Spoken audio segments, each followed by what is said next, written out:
ಅಣುಸ್ಥಾವರ ಆದರೆ ಏನಾಗತ್ತೆ ಮರ, ಎಂತ ಆಗಲ್ಲ, ಅಂಥದ್ದು ಎಂತ ಆಗುತ್ತೆ. ನಾವು ನಮ್ಮ ಮನೇಲಿ ಇರ್ತೀವಿ, ಅಣುಸ್ಥಾವರ ಬೇಸೂರಾಗ ಆದರೆ ನಮ್ಮ ಊರಾಗೇನು, ನಮ್ಗೆ ಎಂತ ಆಗಬೇಕು, ನಾವು ಮನೆಯಾಗ ಇರ್ತೀವಿ ಅಂತ ಹೇಳೋರು ತುಂಬ ಜನ ಇರ್ತಾರೆ.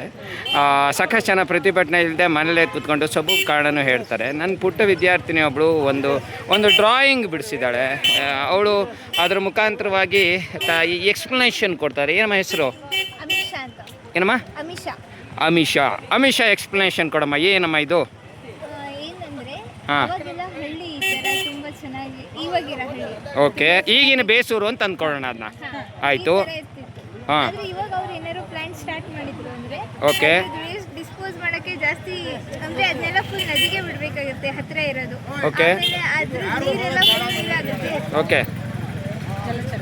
ಅಲ್ಲಿರೋ ಜಲಚರ ಎಲ್ಲ ಸಾಯುತ್ತೆ. ದೊಡ್ಡಗಿರ್ಬೇಕು. ಅದರಿಂದ ಅದನ್ನ ಆ ನೀರನ್ನು ಯೂಸ್ ಮಾಡ್ಕೊಳ್ಳೋದ್ರಿಂದ ತುಂಬಾ ಕಾಯಿಲೆಗಳು ಎಲ್ಲ ಬರುತ್ತೆ.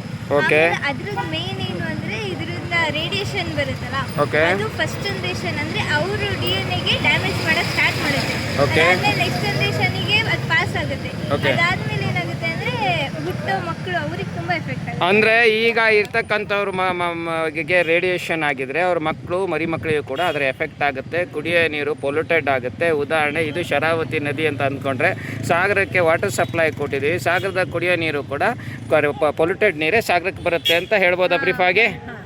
ಓಕೆ. ಇದು ಇವಳ ಎಷ್ಟನೇ ಕ್ಲಾಸ್ ಓದ್ತಾ ಇದೆಯಾ? ಸ್ಕೂಲ್ ಇವಾಗ ಸೆಕೆಂಡ್ PU ಮುಗಿತು. ಎಲ್ಲಿ?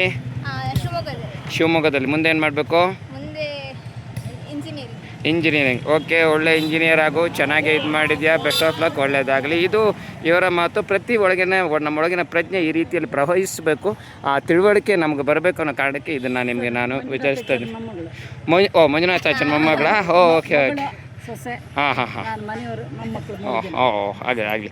ನಮ್ಮ Havinahalli Manjunath Achar. Right. Thank you very much.